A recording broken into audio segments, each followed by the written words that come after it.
ইয়া জাল জালালি ওয়াল ইকরাম, এটা যদি আপনি 111 বার পড়ে পানিতে ফু দিয়ে আপনার ঘরের চারপাশে ছিটিয়ে দেন তাহলে 3টা উপকার আপনি পাবেন ইনশাআল্লাহ তাআলা। আপনি মনে রাখবেন যে ইয়া জাল জালালি ওয়াল ইকরাম এটা অনেক গুরুত্বপূর্ণ একটি দোয়া।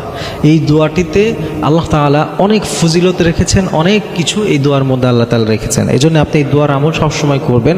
বিশেষ করে আপনাকে আমি একটা পদ্ধতি বলে দিব, এটাতে করলে আপনি 3টা উপকার পাবেন। আপনি ইয়া জাল জালালি ওয়াল ইকরাম 111 বার পরে একটা পাত্রের মধ্যে পানি নেবেন, ওই পাত্রে আপনি ফু দিবেন 111 বার পড়ার পরে। আগে পিছে অবশ্যই দুরূদ শরীফ পড়বেন। ফু দেওয়ার পরে ঘরের চারপাশে যদি আপনি ছিটিয়ে দেন তাহলে 1 নম্বরে দুষ্টু জিনের উপদ্রব থেকে আল্লাহ তাআলা আপনাকে রক্ষা করবেন।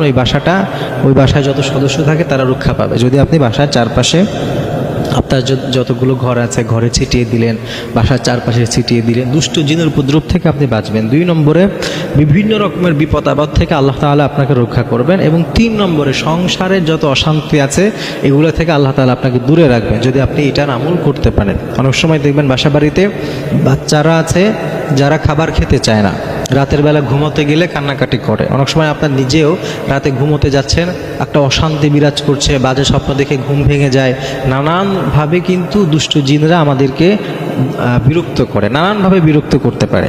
তো আপনি যদি দুষ্ট জিনদের শয়তানদের এই বিরক্তি থেকে, এই আপদ থেকে, বিপদ থেকে বাঁচতে চান তাহলে আপনি এটা আমল করতে পারেন। কারণ এই আমলটা অনেক বেশি পরীক্ষিত একটি আমল। আমরা অনেকেই আমল দিয়েছি এবং সকলেই আলহামদুলিল্লাহ উপকার পেয়েছে। এজন্য আপনি এই আমলটা করবেন, কারণ সহজ একটা আমল। আপনি খেয়াল করেন ইয়া জাল জালালি ওয়াল ইকরাম পড়তে আর কতক্ষণ সময় লাগবে। আর এইটার সাথে যদি আপনি আয়াতুল কুরসি 3 কুল এগুলো পড়েন তাহলে তো আরও ভালো। কারণ এই আয়াতুল কুরসি 3 কুল এগুলোও আল্লাহ তাআলা নবীজি সাল্লাল্লাহু আলাইহি ওয়াসাল্লাম বিভিন্ন ঝাড়ফুঁকের সময় পড়তেন।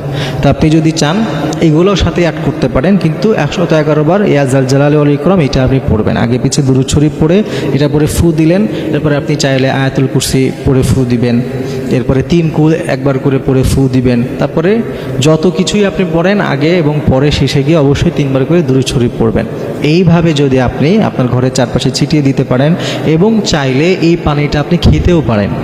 আপনার পরিবারে যারা আছে, বিশেষ করে যাদের জিনের সমস্যা বেশি, তাদেরকে আপনি খাওয়াবেন সব সময়। মানে ওনারা যখনই পানি খাবে এই পানিটাই খাবে। গোসল যখন করবে এই পানির সাথে একটু পানি মিলিয়ে নিয়ে গোসল করবে। তাহলে দেখবেন শারীরিকভাবে, মানসিকভাবে সব দিক দিয়ে এবং আপনার যে বাসা বাড়িটা আছে সব দিক দিয়ে ইনশাআল্লাহ তাআলা আপনি অনেক রকমের উপকার পাবেন। আল্লাহ তাআলা আমাদেরকে আমলগুলো করার তৌফিক দিন।